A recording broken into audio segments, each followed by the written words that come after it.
¿vale? Es otro tipo de asimetría, digamos, ¿no?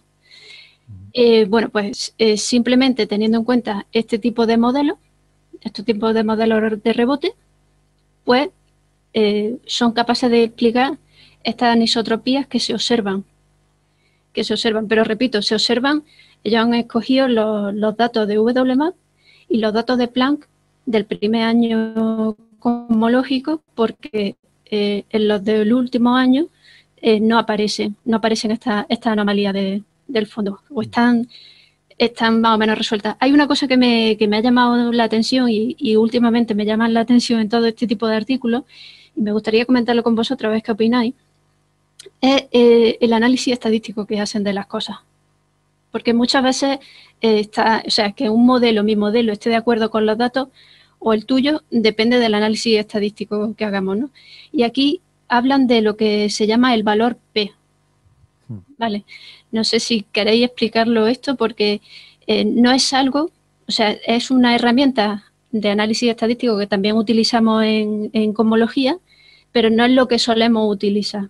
Y de hecho ellos se agarran a los resultados que obtienen, al que se favorece, ¿no? Gracias a esta herramienta estadística, el valor P, para decir que, bueno, que están bastante seguros de lo que están obteniendo, ¿no? No sé Si sí, queréis, Francis. lo explico yo brevemente. Bueno, la idea del valor P es el sistema de determinación de la significancia de una hipótesis en un contraste de hipótesis. Es el método estadístico más sencillo, ¿no? Como sabéis, Fischer, ¿no? Creo que fue Fischer el que lo propuso. Bueno, no me acuerdo. Uno de los grandes estadísticos de principios del siglo XX propuso el concepto de valor P y como 5 años más tarde escribió un nuevo artículo diciendo que qué barbaridad había hecho, que la gente estaba interpretando fatal el valor P, que cómo se le había podido ocurrir a eso, que él no lo había hecho para eso, y el valor P es de lo que habitualmente abusan la mayor parte de los estudios en biomedicina, etcétera, que suelen tomar un umbral, ¿no? El valor P es algo parecido a las sigmas de significación estadística. Hay una cierta equivalencia. Todo depende del tipo de distribución que utilices para estimar la significación estadística. Entonces tú planteas una hipótesis, el resultado que yo obtengo es puramente estadístico, hay una distribución de probabilidad estadística que me da un resultado completamente aleatorio y lo que yo estoy observando que aparentemente tiene un patrón, que aparentemente tiene un exceso de algo, en realidad es completamente ficticio, es una fluctuación puramente estadística y esa es mi hipótesis nula. Entonces yo contrasto esa hipótesis pues planteando un conjunto de una especie de modelo Monte Carlo. Genero muchos modelos teóricos para ajustar esos datos y veo la probabilidad de que toda esa distribución generada de manera artificial de resultados estadísticos es comparable o compatible con el resultado que yo obtengo. Entonces, yo calculo la probabilidad, una especie de probabilidad. El valor P no es exactamente una probabilidad, porque se calcula de manera frecuencial, hay algunos métodos bayesianos para calcularlo de una manera un poco más precisa, pero básicamente me dice cuál es la certeza que tengo yo de que los datos que yo tengo provienen de una distribución estadística. Entonces, yo pongo un umbral y digo, si la, entre comillas, probabilidad, el valor P, es menor que el 5%, acepto que mis datos no son una fluctuación estadística. Si está por debajo del 1%, acepto que no son el equivalente a unas 3 sigmas, ¿no? Acepto que no son una distribución estadística, ¿no? En física de partículas hablaríamos pues de un valor P de 0, no recuerdo, como algo así como 1 por 10 a la menos 5 o algo así por el estilo, ¿no? 0,00001. Pero bueno, el valor P se utiliza en ese tipo de contraste de hipótesis. ¿Por qué se ha abusado mucho del valor P? Porque el valor P es un número que no significa nada si tú no me aclaras el contraste de hipótesis. Es decir, si tú no me aclaras cuál es tu hipótesis nula y cuál es el método que tienes tú para generar aleatoriamente las cosas que tú comparas con tus datos para ver si tus datos tienen un origen aleatorio o no. Entonces, el valor P en biomedicina se abusa mucho de él porque es muy sencillito. Que tengo un P de 10 a la menos 4, esto es verdad, porque tengo un P igual, pero P de a la menos 4 no significa nada si tú no me aclaras todos los detalles del experimento. Entonces, eso es lo que criticaba Fischer, ¿no? Fischer, creo que era Fischer, criticaba que él había inventado el valor P como una ayuda para empezar a hacer las cosas, pero que la discusión del valor P era mucho más importante que el propio valor, que el valor no estaba en el número, sino que era un número que tenía que ser decorado con toda una conversación, una historia explicativa de qué se había hecho, qué significaba, etcétera, ¿no? No sé si eso es lo que querías que contara, Bea. Sí, perfecto, Francis. Carlos Sí, seguro sí. que tiene también una opinión diferente. No, un poco lo que efectivamente lo que ya has comentado, Francis, que es un poco una práctica o una herramienta que por abuso está ya un poco, tiene cierta mancha ya en su honra, ¿no? Entonces, un poco a día de hoy, justificar según qué cosas en función de un valor P, como que levanta la banderita roja, ¿no? De precaución.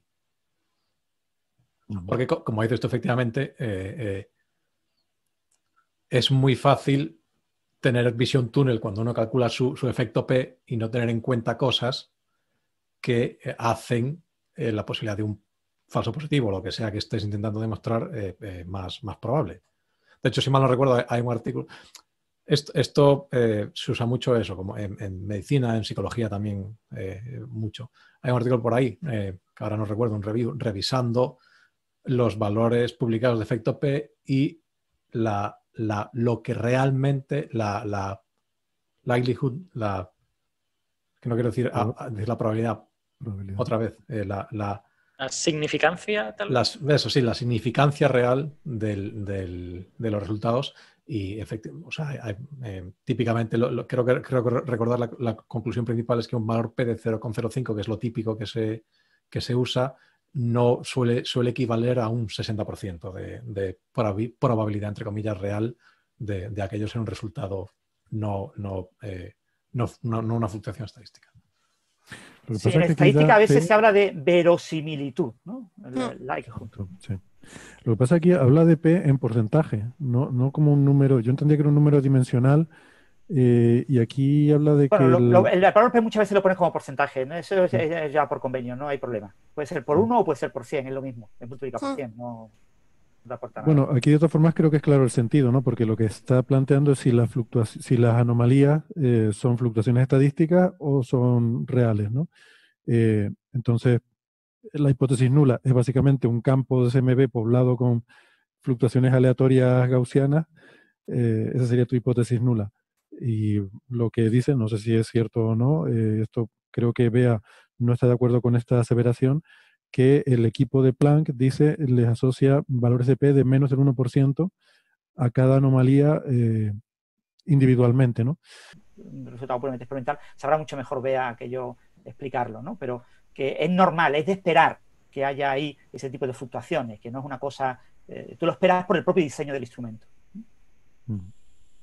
Sí, de hecho esa es la conclusión que se saca dentro de la colaboración, ¿no? Que, o sea, que no se puede, o sea, que es explicable dentro de los errores que tenemos, ¿no? Entonces, el artículo en sí me parece interesante, ¿no? Porque, es decir, es probar otras cosas, pero desde luego con la significación que tenemos en los datos no nos permite decantarnos. O sea, ahora mismo lo que mejor sigue explicando los datos del fondo cósmico de microondas es el modelo lambda CDM. Ojalá que se abran otras puertas ahí entre nueva física. Imagínate que ahora tenemos un universo con efectos rebote y estas cosas. Sería maravilloso, ¿no? Pero que en principio los datos que tenemos son los que son y son compatibles con el modelo estándar. Pero en cualquier caso me parece una propuesta interesante y que sin duda pues con próximos satélites como la IBER, que van a ganar todavía mucho más en sensibilidad, no solo en polarización, también en temperatura, pues va a ser interesante ver este tipo de anomalías y en cualquier caso la no gaussianidad que puede introducir también este tipo de otros modelos de universo, ¿no?